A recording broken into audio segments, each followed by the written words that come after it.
दोस्तों, पूरी दुनिया में राइनोसोरस की कुल मिलाकर 5 प्रकार की प्रजातियां पाई जाती है, जिसमें से एक प्रजाति नॉर्थ ईस्ट इंडिया के असम स्टेट में मौजूद है। पर इनका भविष्य भी कई कारणों से खतरों में है और 90% बाढ़ की पानी से काजीरंगा नेशनल पार्क हर साल प्रभावित होता है, जिसके कारण सारे जानवरों को तकलीफ़ें सहनी पड़ती है। तो आज हम इसी बारे में जानेंगे।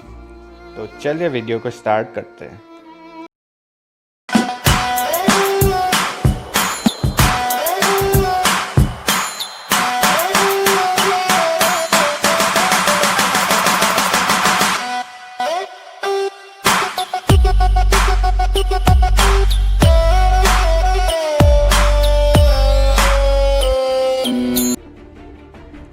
असम वन हॉर्न राइनोस की सबसे ज़्यादा आबादी का घर है, जिसमें 90% one horn rhinos Kaziranga national park में पाई जाती है। पहले इनकी संख्या में कमी आने का मुख्य कारण शिकार हुआ करता था, लेकिन आज राइनोस के लिए सबसे बड़ा खतरा अवैध शिकार यानी कि पोचिंग और हैबिटेट लॉस है। वन हॉर्न राइनोस के शानदार हॉर्न उनके अवैध शिकार का प्रमुख कारण है, जिसकी वजह से उनके ऊपर आज भी खतरा बना हुआ है। जहां 1905 में इनका पॉपुलेशन महज 75 ही था, वही 2012 में इनका पॉपुलेशन बढ़कर 2700 तक पहुंच गया। इनका सारा क्रेडिट इंडियन गवर्नमेंट को जाता है, जिसने राइनो कंजर्वेशन को ज़्यादा महत्व दिया और कई प्रयासों के बाद उनको ज़बरदस्त सफलता मिली इन कुछ सालों में। इंडियन राइनोस का स्किन एक मोटा कवच की तरह है जो डायनासोर की याद दिलाता है, लेकिन उनका एक सींग उन्हें बाकी राइनोस से अलग और अनोखा बनाता है। लेकिन इनकी स्थिति हमेशा एक जैसी नहीं रही है। ये जीव कभी विलुप्त होने की अवस्था में थी।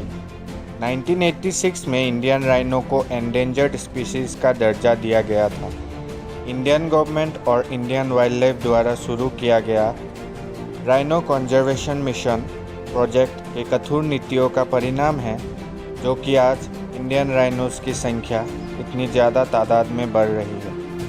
इंडियन गवर्नमेंट और वाइल्ड लाइफ का धन्यवाद कि 19वीं सेंचुरी में जहां इनकी तादाद 200 के करीब थी, वही वर्तमान में इनकी आबादी लगभग 3000 के आसपास मानी जाती है। असम में राइनोस की अवैध शिकार इंडिया के पर्यावरणीय मुद्दों में एक प्रमुख कारण है, जो काजीरंगा राष्ट्रीय उद्यान, मानस राष्ट्रीय उद्यान और असम के कुछ अन्य घास के क्षेत्रों में जारी है। Kaziranga national park Morigaon district के पबितरा और डेरेंग डिस्ट्रिक्ट के ओरेंग नेशनल पार्क में पूरी दुनिया के वन हॉर्न राइनोस की 95% आबादी पाई जाती है। राइनो हॉर्न्स की अवैध व्यापार असम के राइनो प्रोटेक्टेड एरियाज़ के मैनेजर के लिए प्रमुख समस्या है।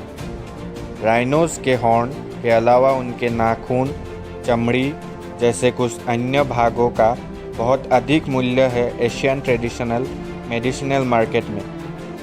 कंजर्वेशन प्रोग्राम और world wide fund for nature के रिसर्च के अनुसार कुछ वियतनामीज खरीदार कैंसर के इलाज के लिए राइनोस के सींग को पाउडर के रूप में बनाते हैं और व्यवहार करते हैं। राज्य सरकार के साथ सभी संबंधित राइनो कंजर्वेशन एक्सपर्ट्स का उद्देश्य वाइल्ड लाइफ लॉज को और भी मजबूत करना है।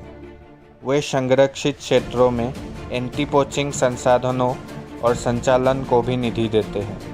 असम के काजीरंगा नेशनल पार्क में एक विवादित उपाय लागू किया है, जिसमें राइनोस को बचाने के लिए लाइफ गार्ड्स या फॉरेस्ट रेंजर शिकारियों को मार सकते हैं।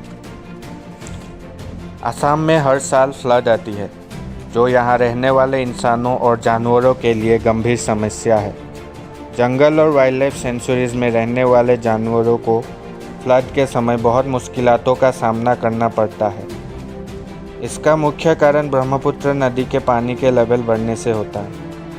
हर साल कई जानवरों और इंसानों की मौत हो जाती है। इसके कारण बहुत से जीव जंतु जैसे कि राइनोस, जंगली हिरन, जंगली सुअर आदि मर जाते हैं। और इस बार 2020 में किसी का भी समय अच्छा नहीं बीत रहा है और इसी साल फ्लड आया और अब तक लोग इससे जूझ रहे हैं।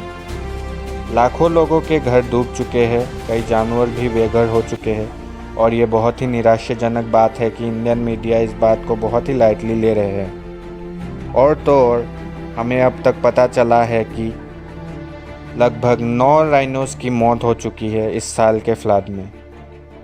कई बार फ्लड से बचने के लिए जानवर जंगल से निकलकर रास्ते पर भटकने लगते हैं और कभी कभी वहाँ दुर्घटना के शिकार हो भी जाते हैं। फ्लड के कारण हम इंसानों के साथ जानवरों के ज़िंदगी में भी काफ़ी बुरा प्रभाव पड़ रहा है। तो इन कठिन घड़ियों में हमें बाढ़ पीड़ित लोगों को और जानवरों के मदद के लिए अपना हाथ बढ़ाकर उनको इस परिस्थिति से निकालने की संपूर्ण प्रयास करनी चाहिए। आपका थोड़ा सा योगदान उनके लिए बहुत महत्वपूर्ण होगा। धन्यवाद।